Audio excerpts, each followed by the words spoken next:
изучать русский язык — это моя мечта, и я очень стараюсь, занимаюсь.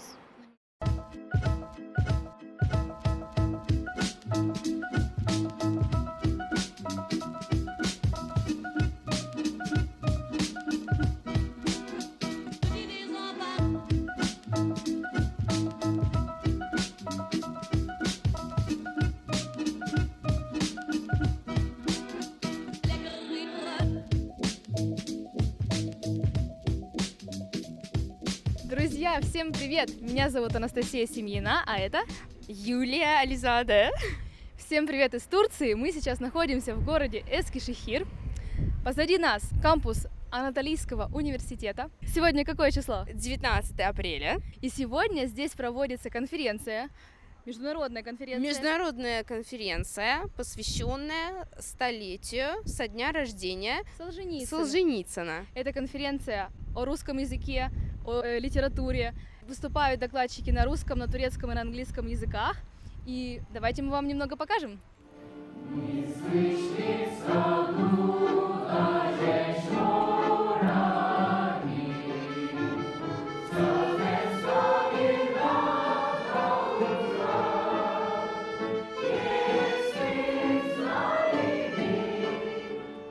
То, что сегодня мы видим такой большой интерес, такое большое внимание к творчеству Солженицына в вашем замечательном университете, видим интерес такой к русской культуре, который продемонстрировал замечательный сегодня хор студентов, исполнивших известные русские народные песни.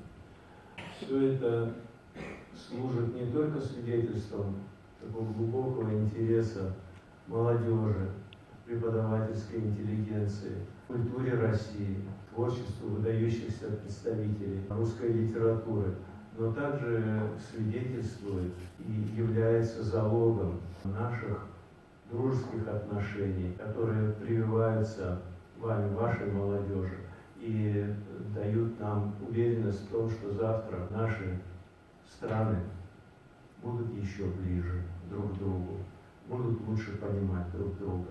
Свои романы Александр Солженицын воспринимал как общий дружный памятник всем замученным и убиенным. В них он рассказал всю правду о лагерях сталинского времени. Солженицын познакомил весь мир с понятием «ГУЛАГ», которое обозначало главное управление лагерей. Как ты думаешь, с какой меркой мы должны понимать жизнь? Например, разве есть на земле люди, которые нарочно хотят злого? Так и думают, сделаю-ка я людям зло, дай-ка их так прижму, чтобы им житья не было. Вряд ли, а? Может быть, люди-то все хотят доброго, думают, что хотят доброго, но все из ошибок. Вот причиняют друг другу столько зла, убедят себя, что они делают хорошо, а на самом деле выходит худо. И в каждой войне нам кажется, что мы правы, а тем кажется, что они правы. Я тебе скажу, Волкодав прав, а людоед нет. Как? Вот так. Волкодав прав, а людоед нет. Что ты там ищешь? Он и мы записывает. Мои? А чьи же еще? Значит, умный. А то. Если бы мне, Глеба, сказали сейчас, вот такой летит самолет, на нем бомба атомная. Хочешь, тебя тут как собаку похоронить под лестницей, и семью твою перекроют, и еще миллион людей. Чтоб не страдал народ по лагерях, по колхозах, по лесхозах. Я, Глеба, я, поверишь? Нет, больше терпишь. Терпишь, мне осталось. Поверь.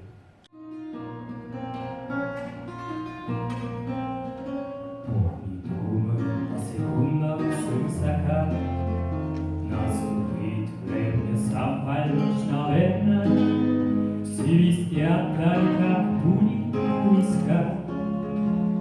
Мгновение. Меня зовут Алейна. На самом деле я жила в Измире, но я переехала в Эскишехир, чтобы изучать русский язык. Сейчас я учусь в университете Анадолу, я изучаю русский язык. Когда мне было 13 лет, я увидела русский алфавит, и мне очень понравилось. Тогда я начала изучать русский. А ты уже была в России? Да, я была в России. 3 года назад я была в России, в Москве, в Волгограде. Тебе понравилось там? Да, конечно же, мне понравилось. Изучать русский язык трудно? Мне кажется, не трудно, потому что изучать русский язык — это моя мечта, и я очень стараюсь, занимаюсь. Ты занимаешься каждый день? Да, конечно же, я каждый день занимаюсь дома или в библиотеке. Что ты делаешь? Я стараюсь переводить тексты или читаю книгу, слушаю музыку, смотрю фильмы. Так что, не видите между нами разницы? Между вами или между нами? Между нами отлично уже. Я вам нужен, а вы мне нет. Слушайте, заключенный, если я с вами мягко, так вы не забывайтесь.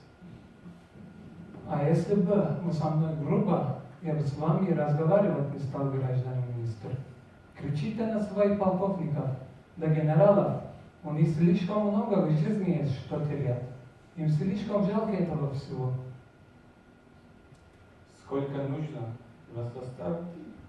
Ошибаетесь, гражданин министр. У меня ничего нет. Вы понимаете, нет ничего. Жену мою и ребенка вы уже не достанете, их везла бомба. Родители мои уже умерли. Имущество у меня всего на земле носовой платок, а одежда на меня казенная. Мне 42. Сроку вы мне дали 20 лет. На каторге я уже был.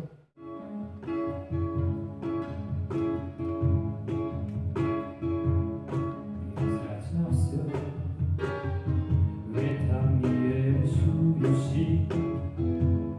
Есть только миг, за него и держись. Есть только миг,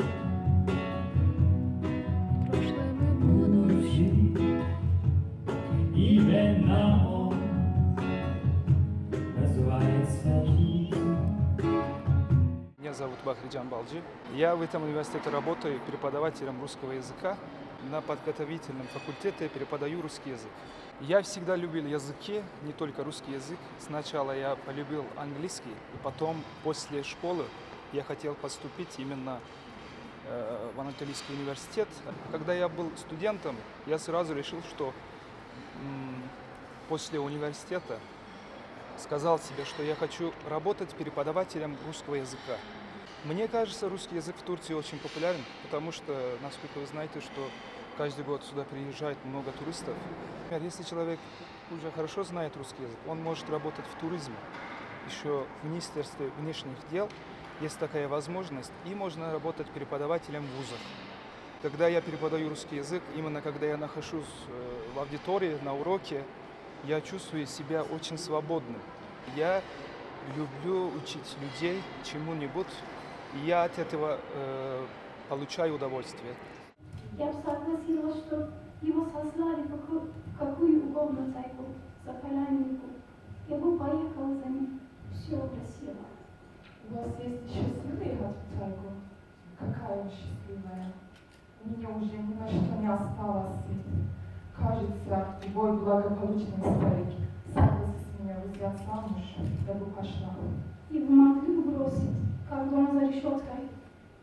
Милая, легко было любить в 19 веке. Жены декабристов разве совершили какой-нибудь подвиг? Отделы кадров вызывали их заполнять анкеты? Им разве надо было скрывать свое замужество как заразу? Чтобы не выгнали с работы, чтобы не отняли эти единственные 500 рублей в месяц. И правда, и правда. В коммунальной квартире их бойкотировали, во дворе у колонки с водой шипели на них, что они враги народа.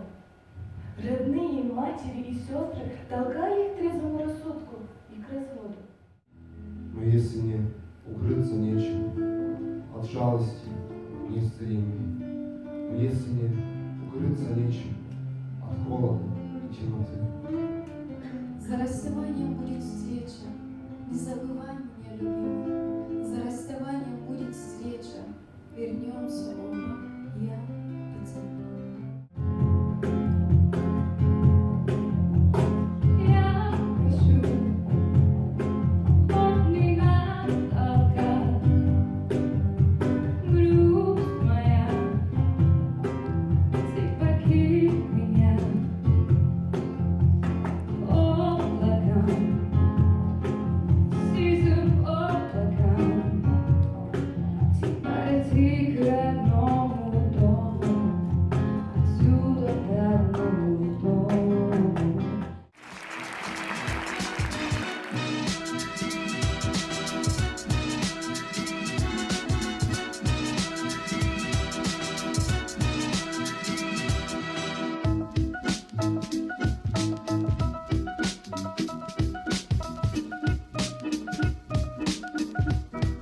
Сегодня какое число? Сегодня 19. 19. Без акцента сейчас попробуй.